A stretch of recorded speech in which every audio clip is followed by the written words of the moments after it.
You've probably heard the buzz, that your everyday pocket change might hide a secret treasure. Particularly intriguing are the modern, 50-state quarters, from the United States Mint program, and especially the 1999 issues, like the 1999 Georgia State Quarter. Remember, Georgia was the fourth state in the series. But before you go rummaging through jars, it's essential to separate the factual gems from the hype. So let's dig in. What error/variety quarters can be worth thousands, and even hundreds of thousands, as claimed, and which claims are simply over the top? Why these quarters attract attention? The 50-state quarters program launched in 1999, with the first 5 states' coins, Delaware, Pennsylvania, New Jersey, Georgia, and Connecticut, going into circulation. Because these coins were mass-produced, for example, the Georgia quarter had hundreds of millions of pieces minted, the standard versions are essentially common and worth little more than face value or a modest premium. What generates the high values are errors and varieties, coins struck on wrong planchets, off-center strikes, experimental alloys, doubling, missing layers, etc. When one of these rare items gets verified, collectors can pay serious money. That said, claims of individual quarters being worth $300,000 to $1.2 million each are, at best, speculative. We'll come back to that. What to look for, the major error types. Here are some of the specific error types seen, or claimed, in the 1999 Georgia quarter and other state quarters, how to identify them, and realistic value ranges. 1. Experimental planchet/wrong metal alloy. This is one of the most discussed possibilities for the 1999 Georgia quarter. The theory, in preparation for the upcoming 2000 Sacagawea dollar, which used a golden-hued brass-clad planchet, the mint test-struck some quarters on the experimental blanks. A handful of these may have been released into circulation, or at least escaped. Key telltales. Design alignment/edge details. Is the design noticeably off-center? Is part of the date, legend or motif missing? Are there broad areas missing reading, or does the coin look flat, broad strike?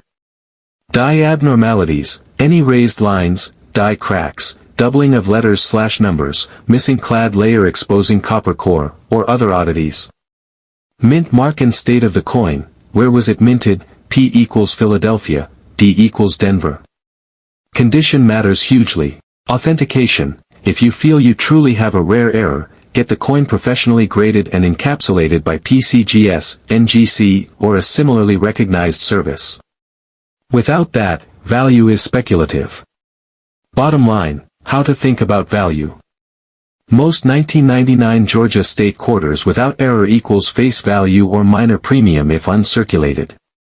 If you do have a genuine error of a type that's recognized, e.g. experimental planchet, value might be in the thousands rather than tens of dollars. Claims of hundreds of thousands, or over $1 million, for these coins should be viewed with caution unless backed by a verifiable auction result and grading certification.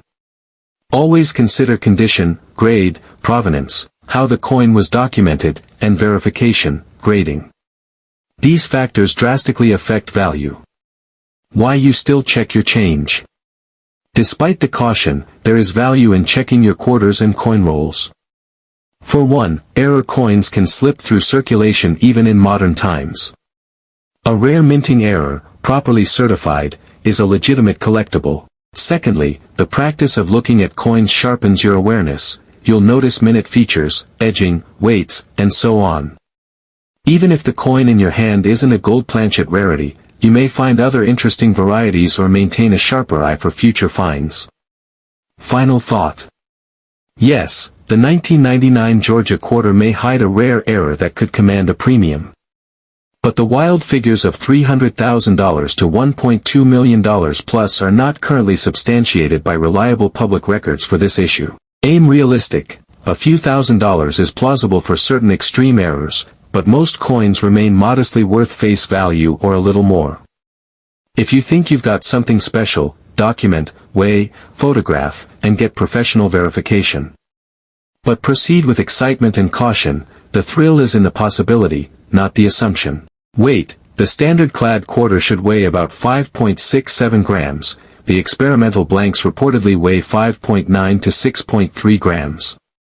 Color/hue. rather than the usual silver-toned clad appearance, the coin might show a golden or greenish tint similar to Sacagawea dollars. Edge and structure anomalies, e.g. lacking the copper-colored stripe of the clad layer, possibly thicker rim, different reading, etc. Value, most credible sources place examples, if genuinely authentic and verified, in the thousands of dollars, e.g. up to $10,000 for a Georgia quarter of this type. Caveat, not in the hundreds of thousands. Many coins offered online with Gold Georgia Quarter labels are plated novelty pieces, not genuine mint experiments. 2. Off-center strike/clipped planchet/broad strike.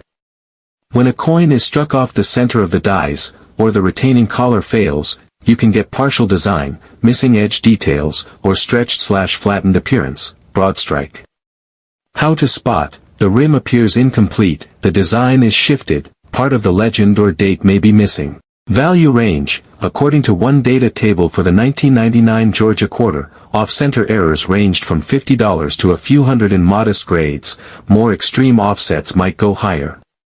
For example, struck 75% off-center, MS67 for a Georgia Quarter was listed at $126. Again, promising, but not yet in the $100,000 plus realm. 3. Die cracks/die chips/missing clad layer/double die. These are more subtle. The die, the metal punch that strikes the coins, develops cracks or chips, or the coin is missing its outer clad, revealing the copper core. A double die results when the die itself is doubled/multiple impressions. Identification: raised lines, die crack, missing outer layer, look at the edge, is it copper or is the clad layer gone, obvious doubling of letters or numbers. Value range: for the 1999 Georgia Quarter, many such errors are worth from tens to a few $100s. E.g. a missing clad layer error MS63 sold $4.109. One source lists a broad range $13 to over $7,200 for the variety of errors on 1999 Georgia State Quarter. A mule coin is when one side, obverse, is paired with a completely incorrect reverse die, or wrong planchet type, extremely rare by definition. One article lists a 1999 Georgia State Quarter mule as having sold $4.20,000. These are the kinds of error coins where you might read headlines about $300,000 plus values, but crucially, verifying those claims is tricky, and many are unverified or inaccurate. What the records actually show.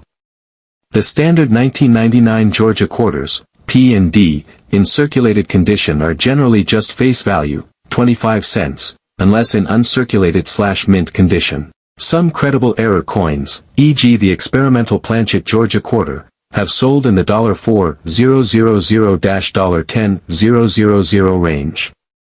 E.g. one article notes, a 1999 Georgia Quarter with misprint just hit $10,000 at auction.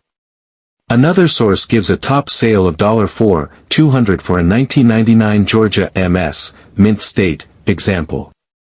The claim of coins worth $300,000 to $1.2 million is not supported by publicly verified auction records for the 1999 Georgia Quarter error coins. There's one article claiming up to $6.7 million for rare state quarters generally, but not well documented for Georgia specifically. Why the $300,000 plus claims are suspect. Many online listings inflate the value, often for coins plated in gold or novelty items marketed as Gold Georgia Quarter, even though the mint did not officially release such. Reddit users caution, many commercial mints gilded state quarters. The result is a quarter-colored gold that is worth a quarter. To fetch $300,000 or more, the coin must be extraordinarily rare, authenticated, graded, by e.g. Professional Coin Grading Service, PCGS, or Numismatic Guarantee Corporation, NGC, and sold in a transparent auction record. Many so-called million-dollar coins are speculative. Extremely few error quarters reach into the six figures, and when they do, they are usually from much older series, not modern state quarters. For example, many high-value coins are pre-1965 silver issues or classic rarities, not modern clad state quarters. If you have a 1999 Georgia Quarter, what to check? If you suspect you might have one of the rare errors, here's a checklist. Weight, use a precise scale, ideally to 0.01 g. Standard quarter 5.67 g, experimental blanks for Georgia errors reportedly 5.9-6.3 g. Edge and rim, look at the rim, is it thicker than normal? Does the coin lack the copper-nickel clad edge stripe? A regular quarter should show a copper layer sandwiched. Color/hue, does the coin look overly golden or green-toned rather than the standard silver color?